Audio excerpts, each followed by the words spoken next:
আসসালামু আলাইকুম। অন্যান্য সবার মতো আমারও মায়ের ভালোবাসার স্নেহ নেওয়ার মন চাচ্ছে।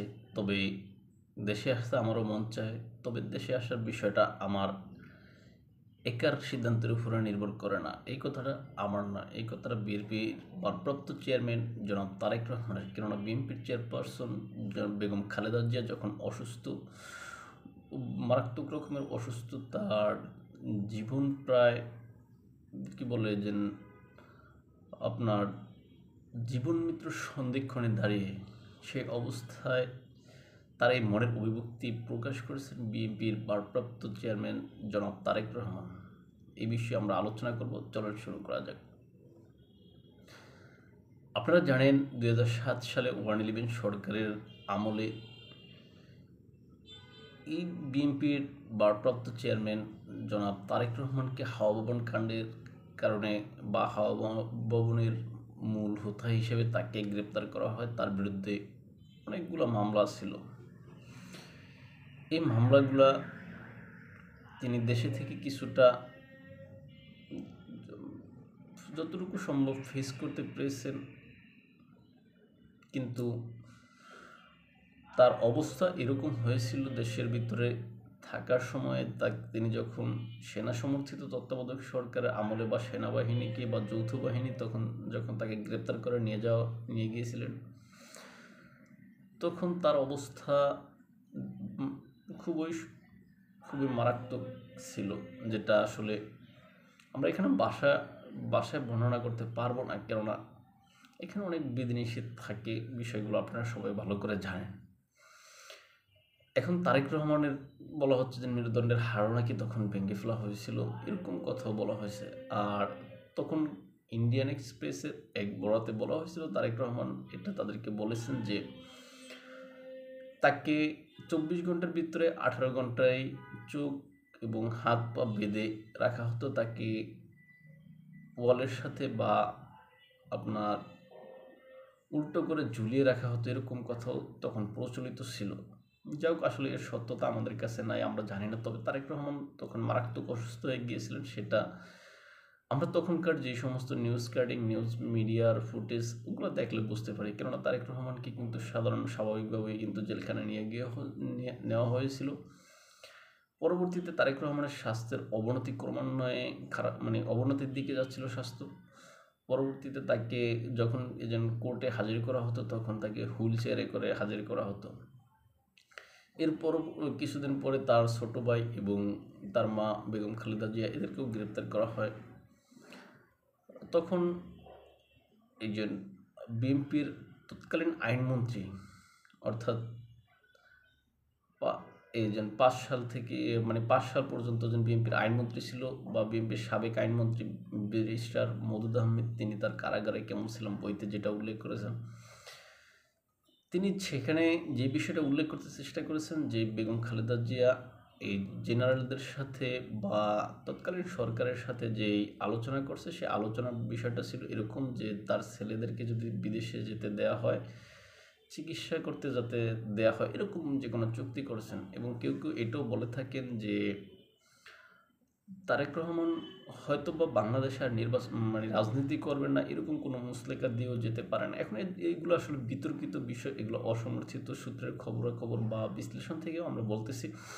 কিন্তু আসলে যেটা হচ্ছে যে তারেক রহমান আসলে দীর্ঘদিন বিদেশে আছেন, তিনি আসলে দেশে আসতেছেন না বা আসতে পারতেছেন না।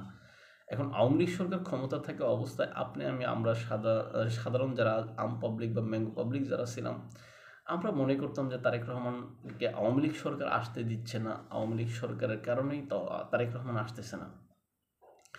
কিন্তু 24 সালে 5ই আগস্ট যখন আওয়ামী লীগ সরকারের পতন হয়, তখন সবাই ধরে নিচ্ছে যে তারেক রহমান এখন দেশে আসবেন, দেশে এসে রাষ্ট্রের ভার বুঝে নেবেন বা পরবর্তী আপনার প্রিন্স হিসেবে তিনি আবির্ভূত হবেন, এরকম কথাবার্তা কিন্তু ছিল। আর আসলে পরিস্থিতি কিন্তু সেরকমই ছিল। কিন্তু দেখলাম কোনো এক অজানা কারণে আজকে 15 মাস পরেও তারেক রহমান বাংলাদেশে আসতেছেন না। গেল অক্টোবরের দিকে তার দলের পক্ষ থেকে বলা হচ্ছিল তিনি নভেম্বরে দেশে ফিরবেন। এই জন্য দেখলাম আমরা তার জন্য বুলেট প্রুফ গাড়ি ক্রয় করা হয়েছিল। তারপর তার থাকার যে জায়গা আছে সেগুলো আসলে খোঁজা হচ্ছিল, এরকম খবর আমরা দেখেছি। বিএনপির পক্ষ থেকে বিএনপির মহাসচিব মির্জা ফখরুল ইসলাম আলমগীর তখন বলেছিলেন যে তারা শীঘ্রই দলগতভাবে তারেক রহমানের দেশে ফেরার যে দিনক্ষণ সেটা ঘোষণা করবেন। এখন নভেম্বর মাস শেষ হয়ে গেল, কিন্তু তারেক রহমানের আমরা খবর নেই। আমরা দেখলাম যে এর ভিতরে বেগম খালেদা জিয়ার স্বাস্থ্যের মারাত্মক অবনতি হচ্ছে। সেই অবনতির প্রেক্ষাপটে তিনি জীবন মৃত্যুর সন্ধিক্ষণে দাঁড়িয়ে আছেন। এর মধ্যে এলো তারেক রহমানের সেই ফেসবুক পোস্ট। সেখানে তারেক রহমান তার নিজের ভেরিফাইড ফেসবুক পেজে এই যে আমারও অন্যান্য সকলের মতো মায়ের ভালোবাসা নিতে মন চায় এবং মায়ের পাশে থাকতে মন চায়, দেশে আসতে মন চায়, কিন্তু দেশে আসার বিষয়টা আমার একার সিদ্ধান্তের উপর নির্ভর করে না, এরকম কথা তিনি বলছেন। এখন দেশে আসার বিষয়টা তার একার সিদ্ধান্তের উপরে মানে সিদ্ধান্তের ভিতরে নাই, এটা হয়তো তিনি কেন বলেছেন না তিনি বলেন, তবে তিনি ভালো জানেন। কিন্তু তিনি যে ফেসবুক পোস্ট দিয়েছেন সেটা আসলে দেখলে বোঝা যায় যে তারেক রহমান আসলে এখানে অনেক হতাশাগ্রস্তের মতোই মনে হয়। কেননা আপনারা দেখেন দেশের সব পরিবেশ পরিস্থিতি যদি তারেক রহমানের অনুকূলে থাকে, অন্তর্বর্তীকালীন সরকার আসার পরে তারেক রহমানের যে সমস্ত মামলাগুলো আছে একে একে সবগুলো কিন্তু উইথড্র করা হয়েছে। এখন সব মিলে কিন্তু আসলে তারেক রহমানের দেশে আসতে আমরা সাধারণ পাবলিক যারা আছে আমাদের চোখে কোনো বাধা নেই। কিন্তু তারেক রহমান সাহেব যেটা বললেন যে আসলে তার একার সিদ্ধান্তের উপরে নির্ভর করে না, এখানে একার সিদ্ধান্তের উপরটা বলতে তিনি কি বুঝিয়েছেন? এখানে কি তার দলের সিদ্ধান্ত? তাহলে যদি দলের সিদ্ধান্ত হয় তাহলে দল তো তারেক রহমানকে আসতে বলতেছে বা আসবে বলে, বা তার যে ভক্ত সমর্থক অনুরাগী যারা আছেন তারা কিন্তু তারেক রহমানকে দেশে আসার জন্য তারা উদ্গ্রীব হয়ে আছেন। কিন্তু তারেক রহমান তাহলে কোন অনিশ্চয়তার কথা, কোন সিদ্ধান্তের কথা বলতেছেন? এখানে বাধা কি? তাহলে কি ব্রিটিশ সরকার, কেননা তিনি সেখানে কেউ বলেন যে তিনি আপনার যে রাজনৈতিক আশ্রয়ে আছেন, অ্যাসাইলামে আছেন। যদি তিনি অ্যাসাইলামে থাকেন তাহলে তো আসলে হয়তো সেখানকার সেই বাধা নিষেধ থাকতে পারে। কেননা 2018 সালে আপনারা জানেন যে বিএনপির মহাসচিব মির্জা ফখরুল ইসলাম আলমগীর তিনি বলেছেন যে আসলে তারেক রহমান সেখানে রাজনৈতিক আশ্রয়ে রয়েছেন, এরকম কথা তিনি বলেছেন। কিন্তু তারেক রহমানের দলের লোকেরা আবার এটাকে অনেক অস্বীকারও অনেক সময় করে কেউ। আমরা সেই বিতর্কের দিকে যাচ্ছি না, আমরা সাম্প্রতিক যে ঘটনাগুলো এইগুলোর প্রতি ফোকাস করতে চাইছি আর কি। এখন তারেক রহমান যদি সেখানে রাজনৈতিক আশ্রয়ে থাকে তাহলে তিনি যদি এই মুহূর্তে দেশে আসেন, যেটা সরকারের পক্ষ থেকে বলা হচ্ছে যে তারেক রহমানের দেশে আসতে বাধা নেই, সরকারের পক্ষ থেকে বলতে সরকারের প্রেস সচিব যেটা বলেছেন।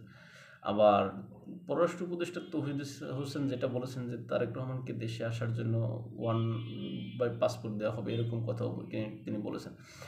এখন তিনি যেই পাসপোর্টের কথা বলেছেন বা তিনি যেই বিষয়ের কথা বলেছেন সেটার ক্ষেত্রে অনেকে বলতেছেন এটা মূলত একমুখী যাত্রার ক্ষেত্রে, অর্থাৎ তারেক রহমান দেশে আসবে, আসার পরে তিনি আর যেতে পারবেন না বলে অনেকেই মনে করেন। আর আরেকটা বিষয় যেটা, তিনি যদি রাজনৈতিক আশ্রয়ে, যেটা বিএনপির মহাসচিব মির্জা ফখরুল ইসলাম আলমগীর 2018 সালে বলেছেন তিনি যে রাজনৈতিক আশ্রয়ে সেখানে রয়েছেন লন্ডনে। এখন তিনি যদি রাজনৈতিক আশ্রয়ে থাকেন তাহলে সেখানকার কিছু হয়তো শর্ত আছে বা সেখানকার কিছু নিয়মকানুন আছে। তাহলে লন্ডনের যে রাজনৈতিক আশ্রয়ের নিয়মকানুন বা শর্ত সেটা হচ্ছে যে তারেক রহমান যদি এই মুহূর্তে কিছুক্ষণের জন্য যদি দেশে আসে তাহলে ধরে নেওয়া হবে যে তার জীবনের যেই নিরাপত্তা এটা বিঘ্নিত হচ্ছে না। কেননা রাজনৈতিক আশ্রয় নিতে হলে তার জীবন নাশের হুমকি বা জীবনের নিরাপত্তা নাই, এরকম মানে শর্ত সাপেক্ষে কিন্তু নেওয়া হয়। আর অনেক শর্ত আছে, আমরা সেদিকে যাচ্ছি না। এখন তারেক রহমান যদি সেরকম শর্ত সাপেক্ষে রাজনৈতিক আশ্রয় নিয়ে থাকেন তাহলে তিনি যদি এই মুহূর্তে অল্প সময়ের জন্য দেশে আসেন তাহলে এটা ধরে নেওয়া হবে তার জীবন নাশের কোনো হুমকি নাই, আর তিনি আর রাজনৈতিক আশ্রয় লাভের অধিকারী নন। তাহলে তার যেই সুবিধা বা যে রাজনৈতিক আশ্রয় ব্রিটেন দিয়েছিল সেটা হয়তো ব্রিটেন বাদ করবে। তখন তারেক রহমান যদি দেশের ভিতরে এসে কোনো সমস্যায় পড়েন, অর্থাৎ বলা হচ্ছে যে অন্তর্বর্তীকালীন সরকারের দ্বারা যদি কোনো কুচক্রান্তের শিকার হন বা সেনাবাহিনীর দ্বারা কুচক্রান্তের শিকার হন বা অন্যান্য XYZ দ্বারা কুচক্রান্তের শিকার হন, তখন কিন্তু তারেক রহমান আর সেখানে ওই মানে যেই ক্যাটাগরি আছে সেই ক্যাটাগরিতে তখন আর তিনি ফিরে যেতে পারবেন না, এমনকি ওই দেশে ঢোকাও তার জন্য হয়তো বা সম্ভব হবে না।